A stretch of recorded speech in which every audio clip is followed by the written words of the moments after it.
Jsem Jan Sluníčko, pohádková postava z Malé Strany. Vykonávám ponůcku na Starém Městě a na Malé Straně. Začínám večer do těch půlnoci a někdy to dělám i ráno, kdy ráno budím Sluníčko. Ta ponůcka se dělá vždycky už ve středověku se dělala právě, když začínala už noc. Ponocník chodil a vlastně měl na starosti strážit město, počestný spánek měšťanů před zloději, což taky samozřejmě dělám. A samozřejmě hlásá čas. Ten čas se hlásí každou hodinu, protože v Praze nejsou kohouti, protože kohout vydrží v Praze tak 2-3 dny. Potom umírá z těch exhalací a z těch výfukových plynů, co jsou.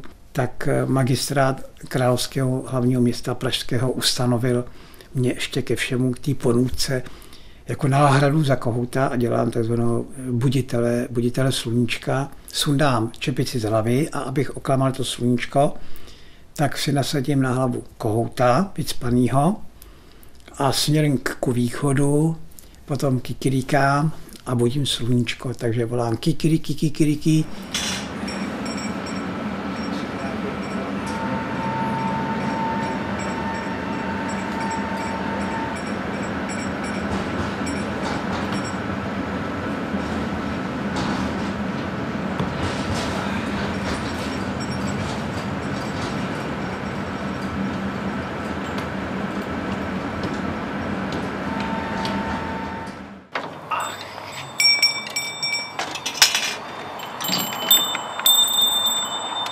Já miluju Malou Stranu a už za totalitního režimu jsem miloval hlavně tu oprýskanou Malou Stranu. To bylo to kouzlo, protože jak píšu pro děti, tak jsem psal i o Praze, tak jsem se snažil tu pohádku dát do toho místa, kam patří. A lidi to okamžitě pochopili, co jsem tím myslel. Takže když třeba jdu mezi ně, tak oni jsou úplně nadšení. A hlavně děti. Jo. Děti poznají, že je to ponocní. Tak na Císařské cestě prodávat takové hnusy ruský, to není český folklor, to nic. Vždycky se úplně obrním a zapomnět zimnici, když tohle to vidím. Tohle taky není dobrý. Město ani magistrát, i když jim dělám poměrně dost velkou popularitu ve městě i do světa, tak mi nikdy nedali ani korunu v podstatě. A to mě štve, že ani ten mizený kožich, takže já scháním po různých interátech, kdybych sehnal na pěkný, krásný dlouhý kožich na zimu, protože ponocní, o Vánocích, bez krásného dlouhého kožichu, tak to není proč. Nevadí vám to? A tady máte na 2 školky. Dobrou noc. Čokoláda bude doma na ponocní.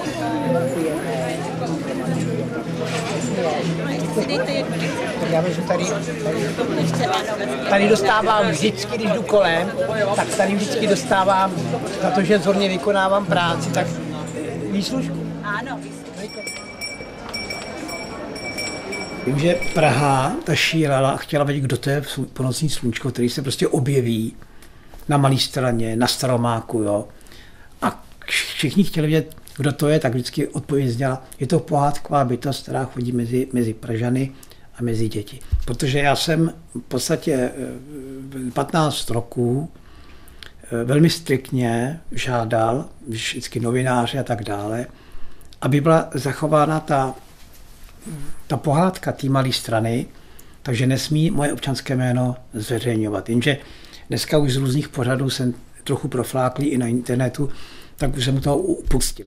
V tady tom pořadu poprvé přiznávám svým občanským jménem, že ponocní sluníčko dělá člověk z Prahy jménem Jiří Wolf.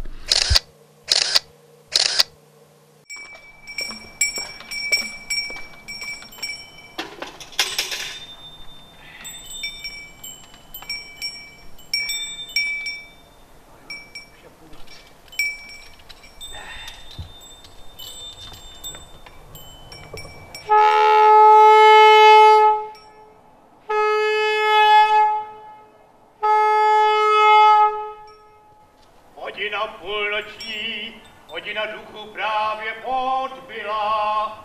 Každý dobrý duch mal Hospodina, ať nás chrání ve dnem noci od požáru a zlé moci. A ty, svatá Matičko, ochraňuj naše městečko. Strašidla nech připraví se do práce.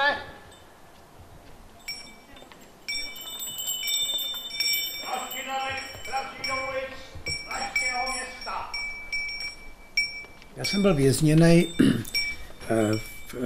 jenom v nejhorších pracovních táborů, a to byly Minkovice u Liberce. Do vězení jsem se dostal v roce 78, když jsem podepsal chartu, signoval jsem dokument charty 77, a protože jsem v roce 76 s kamarádem založil výbor proti diktatuře, kde jsme psali různé články proti režimu, tak po odhalení 78 roku jsem šel na 3 roky do vězení a pak jsem dostal ještě půl roku navíc, protože jsem řekl, že jsem byl při výslechu mučen, a protože jsem popsal podmínky, které byly v komunistických lágrech, a vyhotovil jsem dokument 60 odborových požadavků svobodných odborů a psal jsem spoustu různých článků, fejetonů, zase jsem kritizoval režim,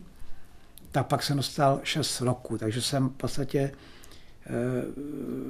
dohromady jsem měl rehabilitováno pak 9,5 roku za takzvanou hlavu 1, což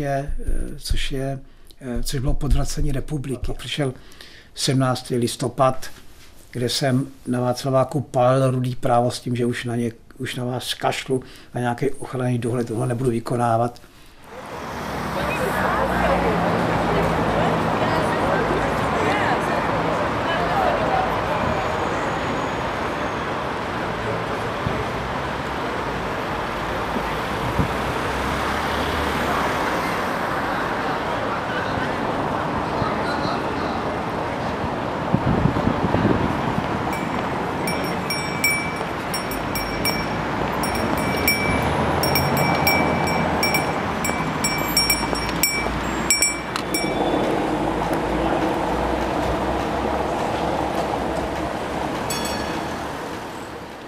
To opotřebování toho organismu z toho pracovního lágru tam byla velká. Takže já jsem se vrátil z vězení a byl jsem poslaný na léčení do Spojených států, byl jsem v Bostonu, a tam mi napsali, že mám těžký únavový syndrom, něco podobného, jako měli koncentráčníci, kteří se vrátili z těch nacistických lágrů.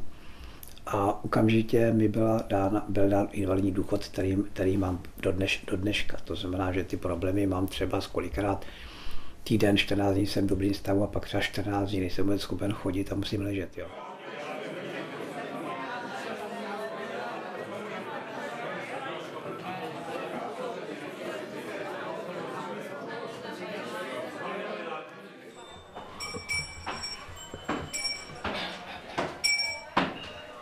Když jsem se vrátil z vězení, tak se mě hodně na to lidi ptali.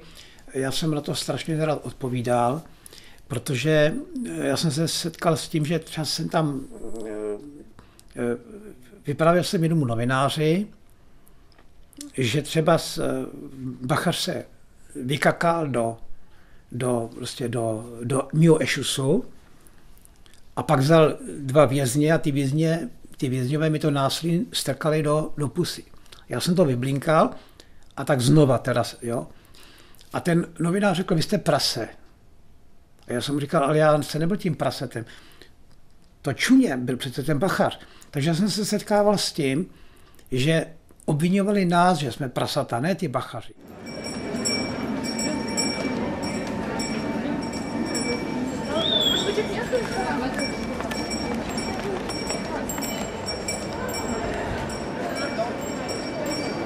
Tam se děli neskutečný zvěrstva v těch kriminálech. Já jsem vyprávěl, jak nás věšeli na katry 3 vedle sebe, Bakaři v Minkovicích, dali pod nás cihly a bavili se tím, že nám ty cihly dali pryč, a když se člověk dusil, že? A teď říkali, hele, člověče, já jsem četl v jedné knize z historie ze 14. století, že při popravách měli takovou hrůzu, ty které popravovali, že jim normálně, že měli stopořený út a ejakulovali, že jo.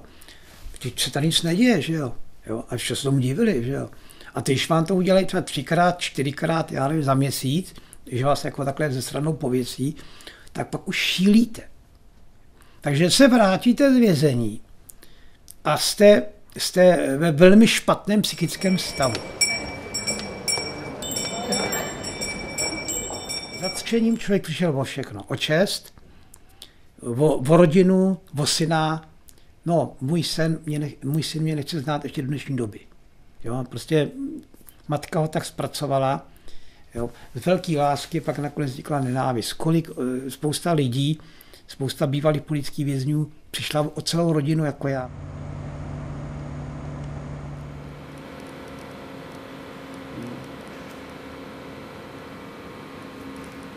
Jsem strážce lidských duší, ale tohle nebyl.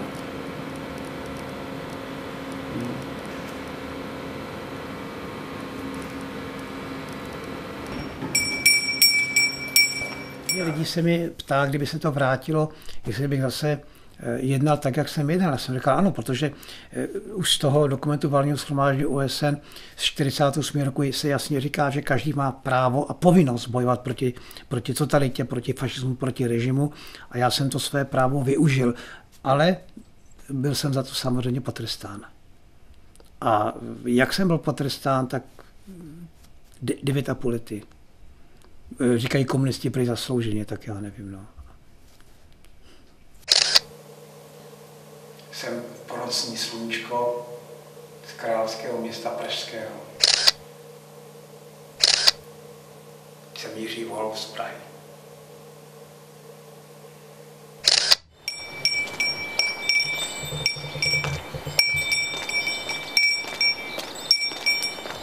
Jaká zima už. A už máme 4 hodiny ráno, tak už musím budit sluníčko.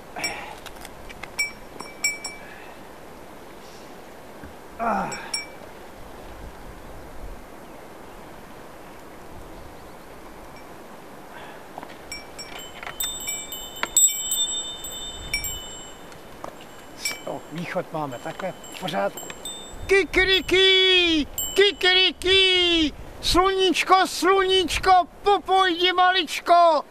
Do našeho městečka už to máš kratičko. Sluníčko vstávej, do práce se dávej. Kikiriki, kikiriki. A? Ještě jednou teda. Kikiriki, kikiriki, sluníčko vstávej, do práce se dávej, kikiriki, kikiriki. Hele, tam na východě už sluníčko leze ven. Děkujem ti, sluníčko, že jsi navštívilo naše městečko. Královské město pražské, je zachráněno.